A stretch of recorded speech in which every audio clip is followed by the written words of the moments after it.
कैसे हैं आप लोग। उम्मीद है कि आप सब लोग खैरियत से होंगे।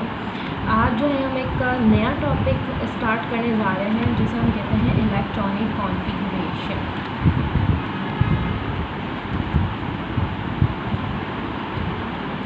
इलेक्ट्रॉनिक कॉन्फ़िगरेशन, ठीक है। इलेक्ट्रॉनिक कॉन्फ़िगरेशन हमें हमेशा से यही बच्चों से कहती आई हूँ कि अगर आपको कोई भी एक चीज़ समझनी है, अकॉर्डिंग केमिस्ट्री नहीं, कोई भी चीज़ हो, कोई भी सब्जेक्ट हो, तो आपके पास जो उसकी हेडिंग है या उसका जो मेन वर्ड है उसी से ही उसकी सारी डिस्क्रिप्शन आपके पास आ जाती है। अब यहाँ पे मौजूद है इलेक्ट्रॉनिक कॉन्फ़िगरेशन। इलेक्ट्रॉनिक मीन्स कि आपके जो इलेक्ट्रॉन्स होंगे, किसी भी एक एटम के इलेक्ट्रॉन्स, कॉन्फ़िगरेशन का मतलब होता है कॉन्फ़िगराइज़ कर दो, उनको डिस्ट्रीब्यूट कर दो, मतलब कि आप उनको क्या करेंगे, डिस्ट्रीब्यूट कर देंगे, डिस्ट्रीब्यूट, ठीक है। इलेक्ट्रॉन को डिस्ट्रीब्यूट कर दो, यानी आप कह सकते हो distribution of electrons.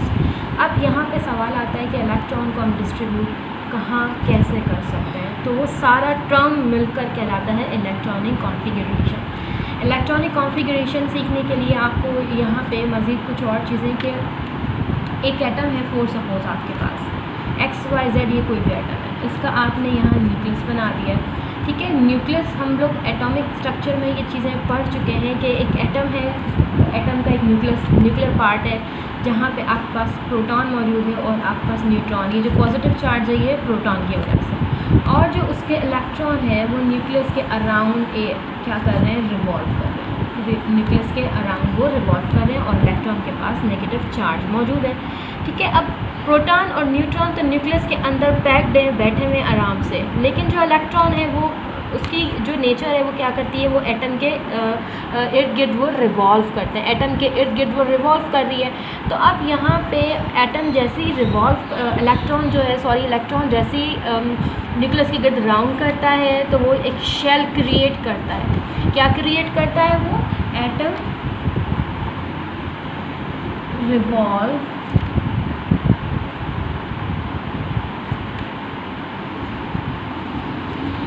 around the nucleus and generate shells। यानी वो जैसे जैसे एक न्यूक्लियस के राउंड घूमता रहेगा तो वो क्या करेगा, शेल को जनरेट करेगा। यही जो शेल हैं आपके, इनके इसको आप डिफरेंट नाम दे सकते हो, इसके मुख्तलिफ नाम है। शेल उसको आप कहते हो ऑर्बिट, और उसी ऑर्बिट को आप एक और नाम देते हो एनर्जी लेवल। शेल उसको इसलिए कहते हैं, ये डिफरेंट नाम है इसके, शेल इसलिए कहते हैं कि इसने क्या किया, न्यूक्लियस के गिर्द एक प्रोटेक्टिंग एक राउंड सर्कल बना दिया, यानी कि शेल जैसे एक शेल में चीज़ बंद होती है, तो इसलिए हम उसको शेल भी कह सकते हैं। ऑर्बिट यानी कि वो गोल गोल घूम रहा है, सर्कल में घूम रहा है, तो इस वजह से हम उसको ऑर्बिट नाम भी दे रहे होते हैं। और उसके साथ हम उसको कहते हैं एनर्जी लेवल, यानी एक इलेक्ट्रॉन जो उस ऑर्बिट में घूम रहा है उसकी सारी की सारी एनर्जी उस ऑर्बिट में, उस लेवल में मौजूद है, इसलिए हम उसको कहते हैं एनर्जी लेवल, ठीक है। तो ये जो शेल है, प्रोबेबली हम ये we are using this word shell, ये कुछ टाइप्स हैं शेल की। शेल हमारे पास है KLMN, यानी ये आपका फर्स्ट शेल है, सेकंड है, थर्ड, फोर्थ, फिर फर्दर सो ऑन हमारे पास और भी मौजूद है। तो ये कुछ शेल हैं जो एक इलेक्ट्रॉन जो है एक एटम में उसके न्यूक्लियस के गिर्द चक्कर लगाता है और इन शेल्स को जनरेट करता है, ठीक है जी। तो अब हम बात करते हैं फर्स्ट शेल, के शेल, जो कि सबसे छोटा होता है और न्यूक्लियस के बहुत करीब मौजूद होता है। न्यूक्लियस के करीब मौजूद होने की वजह से जो न्यूक्लियस की अट्रैक्शन है टूवर्ड्स के शेल बहुत ज़्यादा स्ट्रॉन्ग होती है, ठीक है।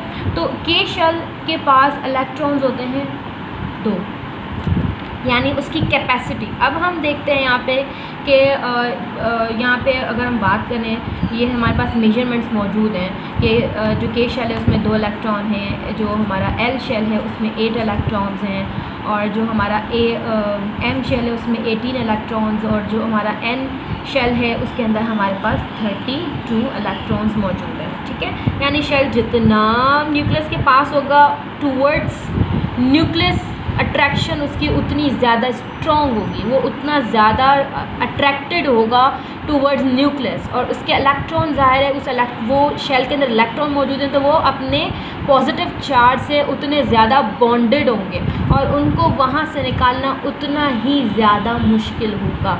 ये हम और केमिकल रिएक्शंस जब पढ़ेंगे तो उसमें हम इस बात को सीखेंगे। अब यहाँ पे ये इसके लिए एक फार्मूला मौजूद है कि हम जो शेल है हमारा, ऑर्बिट है हमारा, जिसको हम ऑर्बिट भी कह रहे हैं, एनर्जी लेवल भी कह रहे हैं, तो उसके अंदर ये इलेक्ट्रॉन्स की कैपेसिटी है, के शेल की कैपेसिटी 2 इलेक्ट्रॉन्स की है, एल शेल की कैपेसिटी है 8 इलेक्ट्रॉन्स, एम 18, एन 32। इनके लिए एक फार्मूला हमारे पास मौजूद है,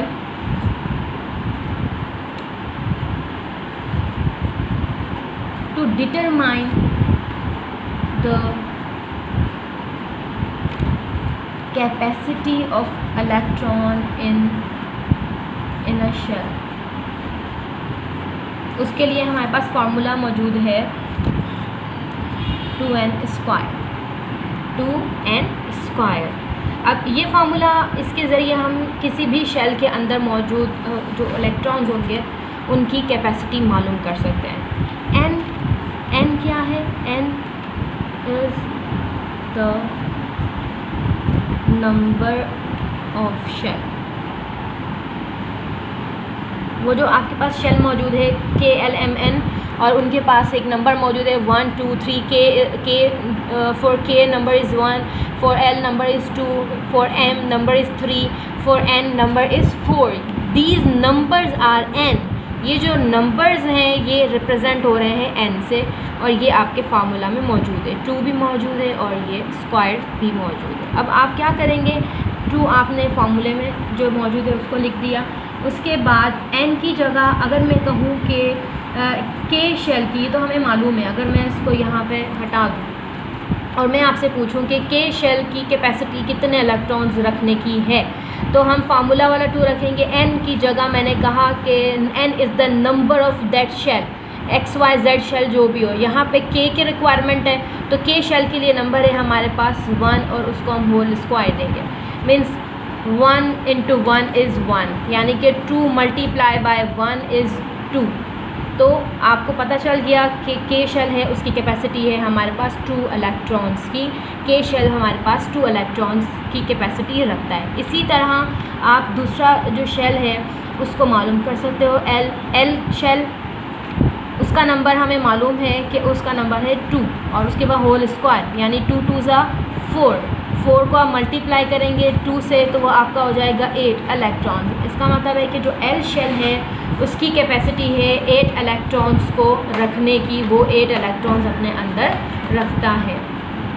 तो इसी तरह आप जो है वो सारे जो शेल्स हैं ऑर्बिट मौजूद है, इनका 1 बाय 1 करके प्रैक्टिस कर सकते हैं कि ये फार्मूला किस तरह से इसको हेल्प करेगा फाइंड करने में कि एक एटम के शेल के अंदर कितनी कैपेसिटी है कि वो कितने इलेक्ट्रॉन्स रख सकता है with the help of this formula. ये हमारे पास फार्मूला मौजूद है 2n स्क्वायर। तो अब स्टूडेंट्स, अब हम बात करेंगे यहाँ पे कि आपने शेल तो सीख ली है कि जो शेल हमारे पास हैं वो KLMN, ठीक है, और उनके लिए हमें पता चल गया कि एक शेल की कितनी कैपेसिटी है। अब जब हम शेल की बात करते हैं तो शेल के साथ ही हमारे पास आता है सब शेल। इनको हम ऑर्बिटल भी कहते हैं और इनको हम कहते हैं, इनके नाम हैं, सब शेल भी आप इसको कह सकते हो, सब शेल, और हम इसको कहेंगे सब एनर्जी लेवल, सब एनर्जी लेवल। जैसे कि हम बात कर रहे थे ऑर्बिटल यानी कि ऑर्बिट,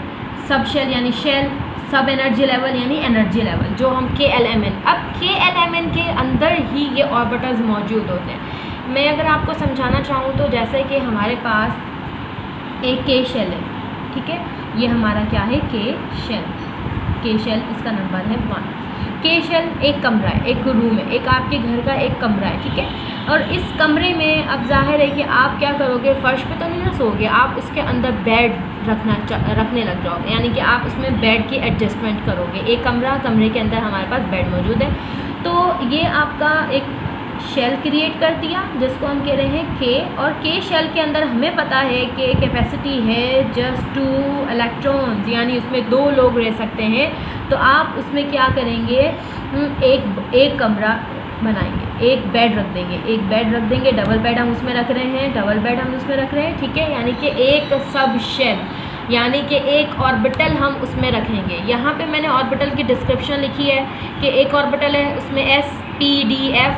s ऑर्बिटल में कैपेसिटी है 2 इलेक्ट्रॉन्स रखने की, और जो p ऑर्बिटल होता है उसमें 6 इलेक्ट्रॉन्स रख सकते हैं, और जो d आपका ऑर्बिटल है उसमें आप 10 इलेक्ट्रॉन्स रख सकते हैं, और f जो आपका ऑर्बिटल है वो 17 इलेक्ट्रॉन्स रखता है। अब ये s तो मैंने यहाँ पे लिख दिया, और उसमें एक s की कैपेसिटी है वो 2 इलेक्ट्रॉन रखता है, यानी कि हमने वहाँ पे एक बेड लगाया, उस बेड का नाम है s, और उसके अंदर हमने 2 इलेक्ट्रॉन को वहाँ पे रख दिया, और उसकी कैपेसिटी अब फुल हो गई है। अब इससे ज़्यादा इलेक्ट्रॉन वो नहीं रख सकता। अब हम बात करेंगे हमारे सेकंड शेल की, L की, ठीक है जी। और L शेल हमारे पास जैसे कि मौजूद है, और उसमें इलेक्ट्रॉन्स की कैपेसिटी है 8 इलेक्ट्रॉन्स वो रख सकता है। एक हमने यहाँ पे सब शेल बनाया A, जिसको हम कहते हैं S। हमेशा जब भी कोई नया शेल बनता है, नया ऑर्बिट बनता है, नया एनर्जी लेवल एक एटम के अंदर बनता है, तो वो हर एक शेल के अंदर ऑर्बिटल्स S से शुरू होते हैं। यानी कि पहले आप S रखेंगे, फिर आप P ऑर्बिटल की तरफ जाएंगे, फिर आप D ऑर्बिटल की तरफ जाएंगे, फिर आप F ऑर्बिटल की तरफ जाएंगे।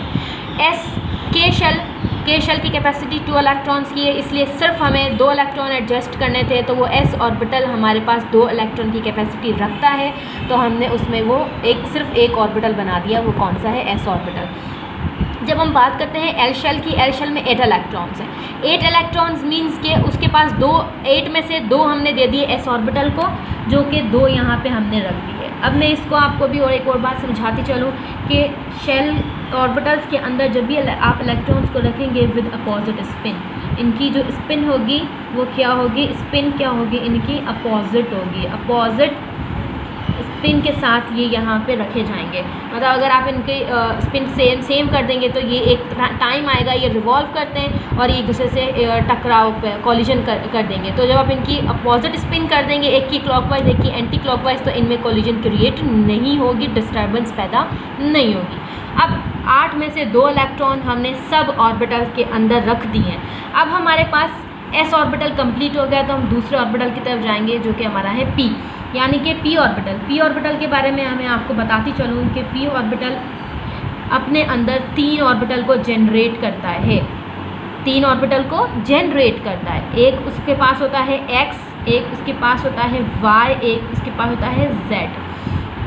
बेसिकली ऑर्बिटल की अगर हम मीनिंग देखें तो ये होता है 3D रूम। इसको हम कहते हैं 3D रूम। ये एक 3D रूम होता है, एक बॉक्स जिसको आप कह दो, एक स्क्वायर बॉक्स होता है। तो उसमें सिर्फ कैपेसिटी होती है वो 2 इलेक्ट्रॉन रख सकता है। जैसे कि S की कैपेसिटी है ही 2 इलेक्ट्रॉन की, तो हमने उसको एक बॉक्स दे दिया 3D रूम। उसका कॉन्सेप्ट क्लियर है। लेकिन p ऑर्बिटल की जब हम बात करते हैं तो यहाँ पे हमारे पास मौजूद है, यहाँ पे नंबर 6, यानी जो p ऑर्बिटल है उसकी कैपेसिटी है वो अपने अंदर 6 इलेक्ट्रॉन रखता है। तो 6 इलेक्ट्रॉन रखेगा तो एक बॉक्स तो हम उसको नहीं दे सकते, क्योंकि अगर हमने उसको एक बॉक्स दिया, 3D एक रूम दिया, तो वो उसमें सिर्फ 2 इलेक्ट्रॉन रखेगा और उससे ज़्यादा उसमें इलेक्ट्रॉन नहीं रख पाएगा। लेकिन p ऑर्बिटल की कैपेसिटी है वो 6 इलेक्ट्रॉन रखता है, तो इस वजह से वो अपनी कैपेसिटी को पूरा करने के लिए अपने आप को जनरेट करता है मज़ीद और ऑर्बिटल्स के अंदर। तो उसने एक y ऑर्बिटल जनरेट किया और मज़ीद उसने z ऑर्बिटल जनरेट किया, और उसने उन सब में 1 बाय 1 और इलेक्ट्रॉन्स को रख के अपने 6 इलेक्ट्रॉन का टारगेट कंप्लीट किया। तो हमने L शेल को p ऑर्बिटल भी यहाँ पे दे दिया, और p ऑर्बिटल में आपके पास 6 इलेक्ट्रॉन की कैपेसिटी भी फुल हो गई। तो इसी तरह मज़ीद अगर हम जाएँ K, L और उसके बाद M की तरफ जाएँ, तो M के पास एक आएगा S सब शेल, और एक उसके पास आएगा p सब शेल, और उसके पास टोटल इलेक्ट्रॉन्स कितने होते हैं? उसके पास इलेक्ट्रॉन की कैपेसिटी है 18। तो 2 इसमें 6 और 2 8, यानी अभी भी उसके पास 10 इलेक्ट्रॉन्स रिमेन है। तो हमारे पास d ऑर्बिटल जनरेट होगा, और d ऑर्बिटल की कैपेसिटी है वो अपने अंदर 10 इलेक्ट्रॉन रख सकता है। इसका मतलब है कि उसके पास जो 3D रूम होंगे वो कितने होंगे? 5 होंगे, यानी वो उसके पास 5 जो है वो ऑर्बिटल होंगे, जनरेटेड ऑर्बिटल्स होंगे, जिसमें वो इलेक्ट्रॉन्स को रखेगा और 10 का टारगेट कंप्लीट करेगा। यानी तो हम इसको एक d ऑर्बिटल भी देते जाएंगे। तो उसके बाद हमारे पास आता है n sub orbital. N orbital की अगर हम बात करें तो एन ऑर्बिटल के पास इलेक्ट्रॉन की कैपेसिटी होती है 32 इलेक्ट्रॉन्स। तो हम सबसे पहले इसमें जनरेट करेंगे एस ऑर्बिटल, 2 इलेक्ट्रॉन उसमें चले गए। उसके बाद हमने पी ऑर्बिटल जनरेट किया, उसमें आपके पास 6 चले गए। उसके बाद हमने डी दिया, उसमें 10 चले गए। टोटल हमारे पास कितने हो गए यहाँ पे, और हमारे पास 18 इलेक्ट्रॉन का टारगेट कंप्लीट हो गया। अब हम इसके अंदर ज़ाहिर है हमारे पास अब बाकी बच गए हैं कितने इलेक्ट्रॉन्स, अब वो हम सब के सब जितने भी इलेक्ट्रॉन बच गए एफ़ ऑर्बिटल में रखेंगे। एफ़ ऑर्बिटल की कैपेसिटी 7 यानी कि जो 17 सॉरी, तो इसके पास जो 3D रूम हुए वो कितने हुए 14। तो इसके पास जो रूम हुए वो कितने हुए 7 रूम्स वो 3D अपने पास रखेगा, जिसमें वो टारगेट कंप्लीट करेगा 14 इलेक्ट्रॉन का। तो आपके पास जो है एफ़ के अंदर 14 इलेक्ट्रॉन्स वो रिमेन जो बाकी 32 से रह गए वो हम इसे पुट करेंगे, और इस तरह से आप शेल और सब शेल को फिल करेंगे और एक इलेक्ट्रॉन की इलेक्ट्रॉनिक कॉन्फ़िगरेशन इस तरह से कंप्लीट। ओके डियर स्टूडेंट्स, अब हम जो है इसकी एग्जांपल्स की तरफ चलते हैं इलेक्ट्रॉनिक कॉन्फ़िगरेशन की। अभी हमने एक जनरल बातें सीखी कि एक कोई भी एटम होगा उसके पास जो इलेक्ट्रॉन है हम उसको डिस्ट्रीब्यूट करेंगे उसके शेल्स में, और फिर उस शेल के सब शेल में हम उनको डिस्ट्रीब्यूट करेंगे। तो अब वो कुछ रूल्स थे, कुछ बातें दी। अब हम इसके जाते हैं एक टारगेट मॉलिक्यूल, टारगेट एटम उठाते हैं और उसकी इलेक्ट्रॉनिक कॉन्फ़िगरेशन करके चेक करते हैं। हमारे पास यहाँ मौजूद है कार्बन एटम। कार्बन एटम का एटॉमिक नंबर आपको अच्छे से मालूम होना चाहिए कि हमारे पास जो है कार्बन एटम का एटॉमिक नंबर है 6। एटॉमिक नंबर का मतलब है कि उसमें 6 इलेक्ट्रॉन्स मौजूद हैं। 6 इलेक्ट्रॉन मौजूद है तो हम इसकी इलेक्ट्रॉनिक कॉन्फ़िगरेशन करेंगे। अभी फ़िलहाल हम बाय स्ट्रक्चर देख रहे हैं, उसके बाद हम इसको प्रॉपर वे से लेकर जाएंगे। तो हमारे पास कार्बन का हमने न्यूक्लियस क्रिएट किया। अगर 6 इलेक्ट्रॉन है तो 6 उसके पास प्रोटॉन मौजूद हैं, और ये जो चार्ज नज़र आ रहा है ये आपका उसके प्रोटॉन का चार्ज नज़र आ रहा है, यानी कि 6 प्रोटॉन। और उसके बाद न्यूट्रॉन है जो कि न्यूट्रल है, और उसके राउंड हमने एक शेल क्रिएट किया जिसको हम कह रहे हैं कि ये हमारा है के शेल नंबर 1, ठीक है। और इसकी कैपेसिटी है 2 इलेक्ट्रॉन्स की, यानी 6 में से आपने 2 इलेक्ट्रॉन्स यहाँ पे रख दिए इन पेयर। हमेशा जब भी आप इस तरह से इलेक्ट्रॉन को डिस्ट्रीब्यूट करेंगे तो इलेक्ट्रॉन हमेशा पेयर में मौजूद होते हैं।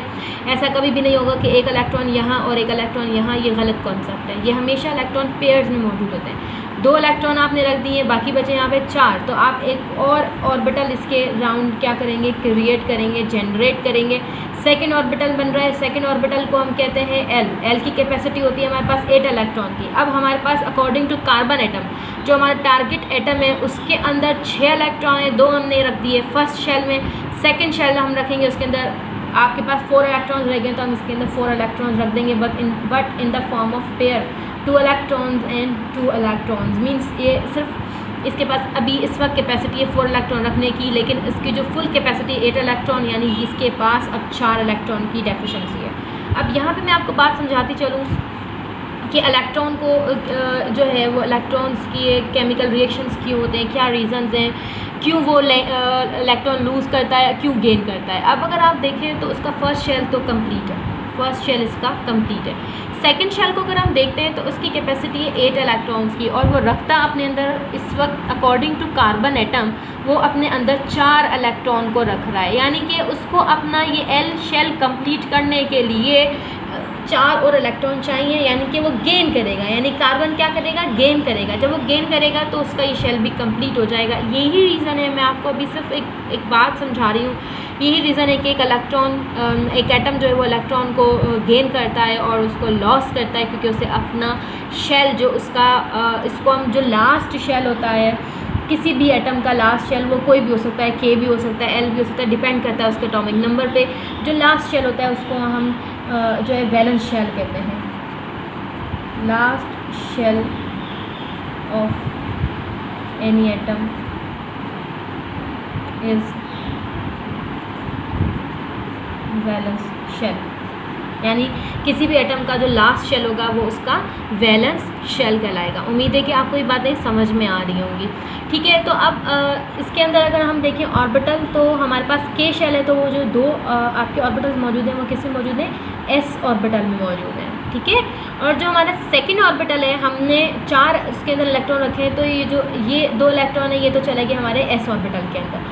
अब ये जो 2 इलेक्ट्रॉन है ये हमारे चले गए किस में, पी ऑर्बिटल के अंदर, और पी ऑर्बिटल के भी एक्स के अंदर, और वाई और जेड उसका एम्प्टी है अभी भी, क्योंकि पी ऑर्बिटल की जो कैपेसिटी है वो 6 इलेक्ट्रॉन की, और हमने उसको पी के एक्स में 2 इलेक्ट्रॉन रख दिए, क्योंकि हमारा जो टारगेट एटम है उसके पास सिर्फ 6 इलेक्ट्रॉन है, उसमें से 2 हमने फर्स्ट शेल को दिए और 4 हमने सेकंड शेल को दिए, और सेकंड शेल के अंदर ही सब शेल हैं, एक एस और एक पी, एस में 2 एस कंप्लीट, लेकिन पी ऑर्बिटल अभी भी अनकम्प्लीट है। इस वजह से अब ये जाके शेयरिंग करेगा किसी और दूसरे एटम के साथ, और जाके उससे 4 इलेक्ट्रॉन को शेयर करेगा, या कम्प्लीटली गेन भी कर सकता है अगर कोई इसे 4 इलेक्ट्रॉन दे दे। ठीक है जी, तो इस तरह से आप ये इसके स्ट्रक्चर वाइज इलेक्ट्रॉनिक कॉन्फ़िगरेशन करते हैं। अब अगर हम देखें तो हमारे पास फर्स्ट शेल है, अब इलेक्ट्रॉनिक कॉन्फ़िगरेशन की तरफ जाएं, जो प्रॉपर हमारे पास एक वे है, तो हमारे पास सबसे पहले इसका फर्स्ट ऑर्बिटल बना, फर्स्ट लिखा हमने, और फर्स्ट में हमारे पास कौन सा सब शेल है, एस है, 1s हमने लिख दिया। ठीक है, ये इस तरह से इलेक्ट्रॉनिक कॉन्फ़िगरेशन बनती है। एस के अंदर कितने इलेक्ट्रॉन है, 1 2, यानी कि 1s2, ये इसकी फर्स्ट इलेक्ट्रॉनिक कॉन्फ़िगरेशन है। उसके बाद आपने दिया कॉमा, उसके बाद देखिए इसका दूसरा शेल बन रहा है जिसको हम देते हैं 2। ठीक है, 2 शेल के अंदर सबसे पहले s ऑर्बिटल आ रहा है, तो 2s, और उसमें कितने इलेक्ट्रॉन है, 2 है, तो 2s2। उसके बाद सेकंड शेल फिर से आ रहा है, तो हमने फिर से 2 लिखा, और सेकंड शेल के अंदर अब कौन सा है, p, तो 1s2 2s2, अब 2p है, p के अंदर कितने इलेक्ट्रॉन मौजूद है, 2, 2p2, यानी कि हमारे पास जो कार्बन एटम है, कार्बन एटम की इलेक्ट्रॉनिक कॉन्फ़िगरेशन है 1s2 2s2 2p2।